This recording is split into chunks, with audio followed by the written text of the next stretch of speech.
first thing to open up the show was CM Punk coming out and confronting the Shield, using his wits to make the cracks that are already forming in the Shield even bigger. You know, the breakup's coming, guys. Obviously, the Shield is heading for a breakup. I think Rollins might have more trouble than the other two. And I don't know. Knowing WWE's history, it just seems like they are more susceptible to treat him badly or get him lost in the shuffle than Reigns or Ambrose. But after seeing this match against CM Punk and his match against John Cena this past SmackDown, by the way, if you have not seen that match, go watch it. It is a really, really good match. I think after seeing these two matches, Seth Rollins should be fine. I'm gonna assume, hopefully, that he's able to hold his, own ground in the top scene, at least in that upper echelon, the top of the mid-cards / main event part of the card, like Daniel Bryan did, like CM Punk did, because I know Seth Rollins is a great talent. I just don't think WWE will use him to his fullest potential because of his size and because he's not what Dean Ambrose is, who's an all-around talent, and he doesn't have the ring presence or the look that Roman Reigns has. But let's see what happens with him. I think after seeing this match against CM Punk, I have more faith in him being a main event talent in the WWE than I did before. But great match. After this, the show just kind of tanked. It really, really did. We had Stephanie McMahon come out and announce that the main event of Royal Rumble is going to be John Cena versus Randy Orton for the 100,000,005th time. Good God. You know what? I get it. At least we're not going to get WrestleMania, but seriously, can we get another match besides these two? I know we're trying to hold off for Daniel Bryan until WrestleMania. Great. But what's wrong with getting somebody else to face Randy Orton? Maybe a Ziggler, maybe a Cody Rhodes, Kofi Kingston, somebody else. Brock Lesnar, he came back tonight. Brock Lesnar came back tonight, had an awesome segment with Mark Henry. I'll get to that in a second. But something different. Why does it have to be John Cena versus Randy Orton? I would prefer a triple threat match between Daniel Bryan, John Cena, and Randy Orton. That would have been nice.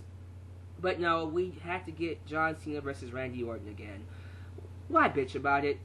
There's just no point in bitching about it. It feels like no matter how much we tell the WWE we don't want this match, they're just gonna downright give it to us, whether we like it or not. Whatever. I don't care. Let's see what happens, but I'm not interested in this main event. I'm sorry. Dolph Ziggler fought Curtis Axel and beat him. Yay.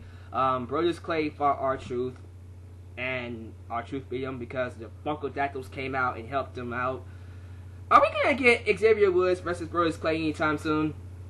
I would really like that, seriously, because doesn't Brodus Clay have beef against Xavier Woods and not R-Truth? So why is R-Truth fighting Brodus Clay? I don't know. Damian Sandow had a random match against some person we had to pick over the app. It was either the Great Khali, The Miz, or Kofi Kingston.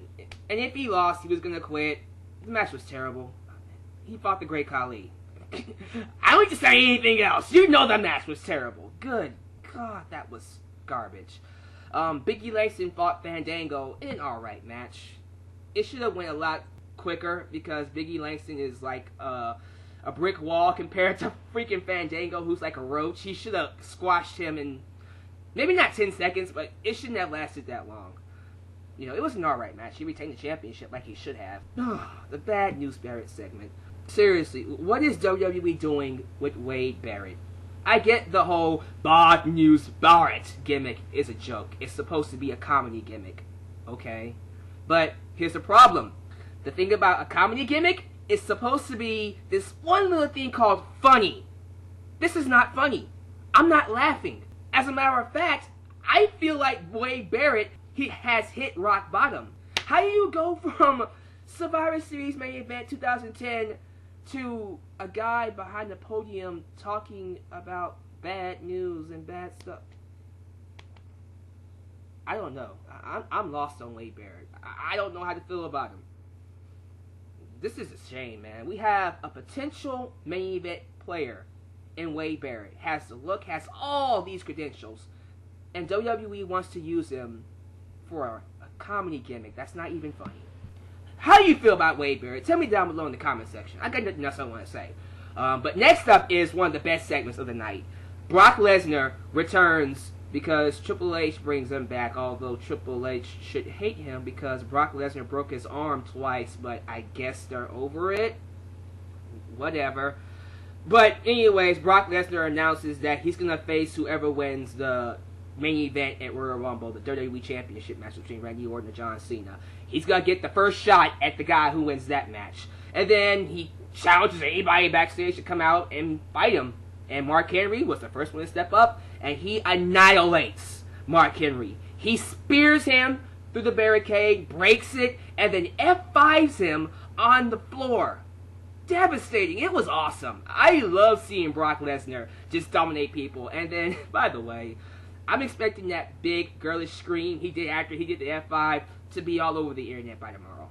I'm already calling it right now. It's going to be on Botchamania. It's going to be on memes. It's going to be GIFs, I don't know what you call it, but it's going to be all over the internet. I guarantee you.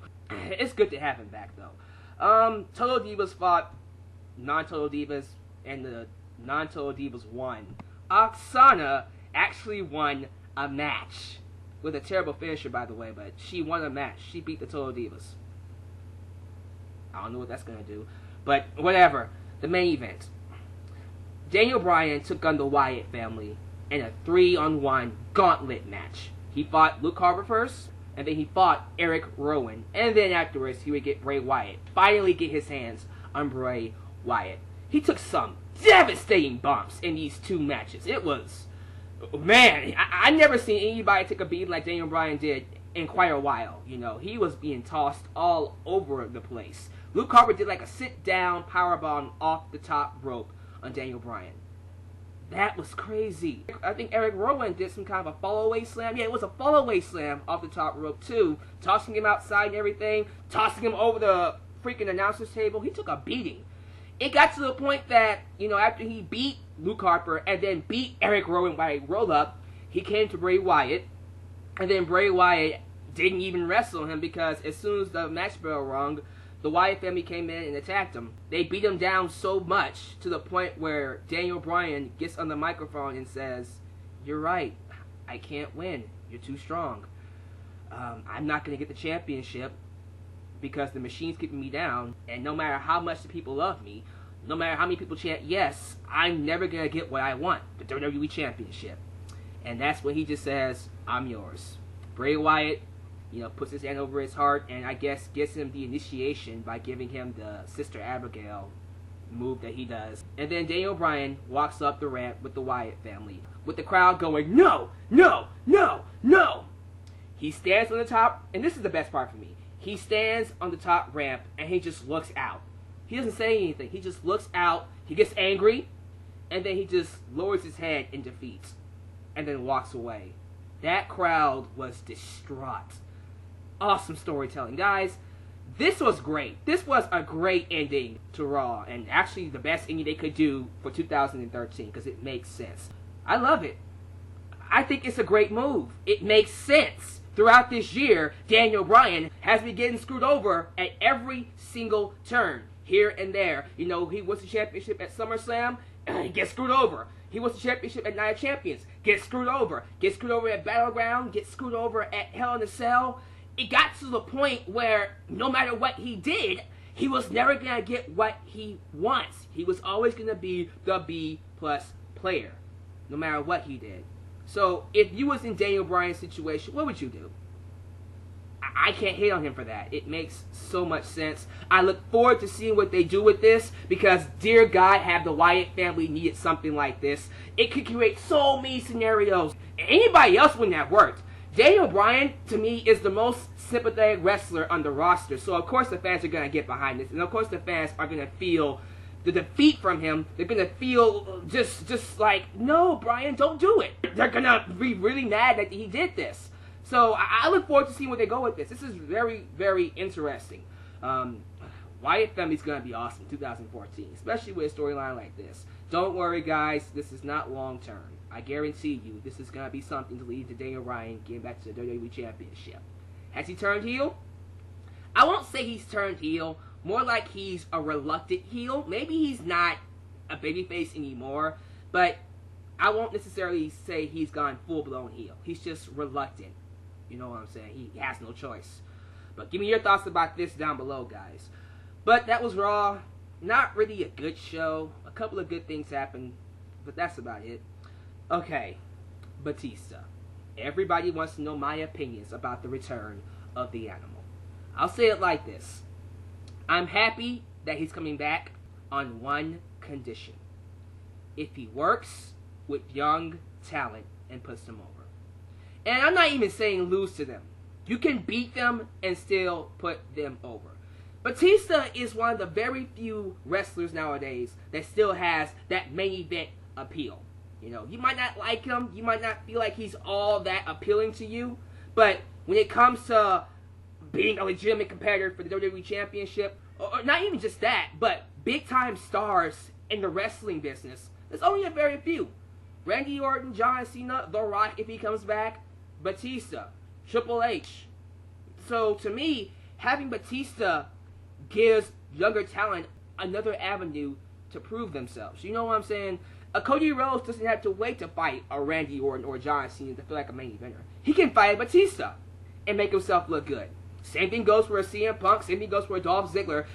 I feel like Batista being there not only brings more eyes to the product, which is always needed around WrestleMania time especially, but it also allows the WWE to create a lot of new scenarios with younger talent. And you know what? I wouldn't even mind Batista coming back to wrestle Brock Lesnar. That would be cool as well. You know, Batista being back is always good. But only if he's going to be used to make the younger stars look good. I don't want to see Batista go for the WWE Championship. Let's not repeat what happened with The Rock and John Cena in 2013, okay? The Rock came back, won the championship, wrestled against CM Punk twice, lost to John Cena. That was it, guys. And he left. What did that do? Oh, it got a lot of buys for WrestleMania. Okay. What did it do for the long run? What did it do for the product? Nothing. The fans that were watching when The Rock was champion left. That will happen with Batista if we do that with him. That can't happen. They cannot just bring Batista back to have a match against Randy Orton for the WWE Championship at WrestleMania. That would be stupid. Absolutely stupid. So, again, Batista coming back is good, but only if he works with the younger talent. And also, fans, let's not start assuming that because Batista is coming back, the WWE is going to be great. Everything that he's involved in is going to be golden. No. Batista is just as susceptible to bad booking like everybody else. Perhaps even worse than most people. Daniel Bryan and CM Punk, maybe even John Cena at times, can get through bad booking. Batista, don't know. While he's had good programs with a Triple H, with a Rey Mysterio, with others, he's also had bad programs with Booker T in 2006. Remember that match at Survivor Series? Not that good. Even worse programs with Umaga at WrestleMania. That was bad as well. Matches against Mr. Kennedy in 2007. Against the Great Khali as well. He's had plenty of bad matches and bad programs. The last 2 run he had before he left was great. That was awesome. And then, of course, his initial World Championship run after he broke up with Evolution. That was also great. But other than those two, Batista's kind of been on and off. You know, he's had good things and he's had bad things. He's had good things and he's had bad things. So, if he comes back, hopefully it's good stuff. Hopefully he creates good TV. And hopefully it's with some younger talent and not the WWE Championship picture. Let's not have another guy come in from the outside, get the championship for viewership, and then nobody gets put over. No younger stars get made, and nothing productive comes out of all of this. You know what I'm saying? So, that's my thoughts on Batista. I look forward to seeing what he does when he comes back, but I'm not going to get my hopes up and assume that everything he does is going to be golden. I will wait and see. So give me your thoughts on Batista when he returns. Give me your thoughts on Raw, and follow me on Twitter, subscribe to me, and like me on Facebook. Everything down below in the description box, as well as Wrestling Paradise and my mashups on the WWE channel. This is your boy, the Alyx Man, signing off. I'll catch you guys in my next video. Peace.